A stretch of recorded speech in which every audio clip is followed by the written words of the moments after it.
Nag-inspeksyon ng Agriculture Department at DTI sa Balintawak Market para tiyakin na sumusunod ang mga nagtitinda sa ipinatutupad na MSRP sa baboy. Tiniyak naman po ng DA na hindi sisipa ang presyo ng agricultural commodities sa mga susunod na linggo.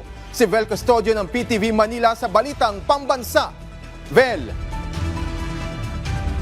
Alan, mas mababa pa sa maximum suggested retail price ang presyo ng baboy sa Balintawak Market.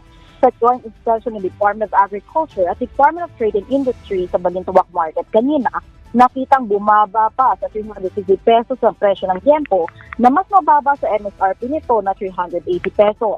Ang kasim naman ay bumaba pa sa 340 pesos na may 360 pesos MSRP. Maging ang sabit ulo ay mas mababa na rin ang 300 pesos sa umabot sa 295 pesos.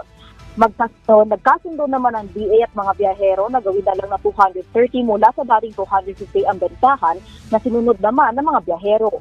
Inaasahang susunod din ng iba dahil sa market forces. Ibig sabihin, kung magsimula ng magsibabaan ang presyo sa ilang palengke, ay bababa na rin ang iba. Sapat din ang supply ng baboy dahil bumibilis ang repopulation nito at sa pagbabakuna ng kontra African swine fever. Bagamat hindi pag-aanong nag-iisip ang kagawaran ng agrikultura, pinag-aaralan na ng legal department kung anong isasampa sa paglalabag sa MSRP. Magkakaroon ng monthly evaluation ng DA para sa pork MSRP. Kasi simula pa lang nung Monday Tapos after 1 month, magmi-meeting muli kami. Miniting ni Secretary Kiko 2 weeks ago. Kahapon, nag-meeting naman kami ng mga biyahero. So, pakiusapan muna.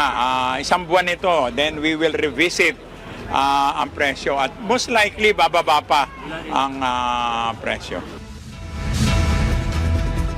Alana, bumababa na rin ang presyo ng gulay sa palengke, lalo na ang sibuyas at kamatis dahil sa pagpasok na ng anihat season. Bina-market link ng regional office ang DA at sobrang supply ng kamatis para hindi na ito masayang. Ayon sa DA, inaasahang hindi tataas ang presyo ng agricultural products sa mga susunod pang linggo dahil sa stable na supply at demand. Mula sa People's Television Network, Vel Custodio, Balitang Pambansa.